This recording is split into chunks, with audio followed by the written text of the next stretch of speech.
মানুষের কথা শুনে নিজের জীবনকে কখনো ধ্বংস করবেন না। আজকের এই বাস্তব দুনিয়ায় সবাই আপনার ভালো চায় না, এটাই সত্য। অনেকেই আপনার স্বপ্ন, আপনার চেষ্টা আর আপনার এগিয়ে যাওয়াকে থামিয়ে দিতে চাইবে, কারণ তারা আপনার সাফল্য সহ্য করতে পারে না।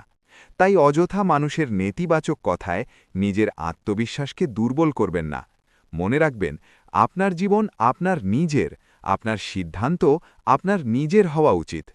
যারা সত্যিকারের আপনার ভালো চায় তারা আপনাকে উৎসাহ দেবে, সাহস দেবে, সামনে এগিয়ে যেতে সাহায্য করবে।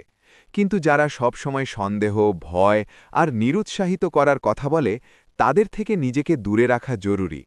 নিজের চিন্তাভাবনা, নিজের লক্ষ্য এবং নিজের বিশ্বাসের উপর ভরসা রাখুন, কারণ আপনি যদি নিজের উপর বিশ্বাস রাখেন তাহলে কোনো বাধাই আপনাকে থামাতে পারবে না।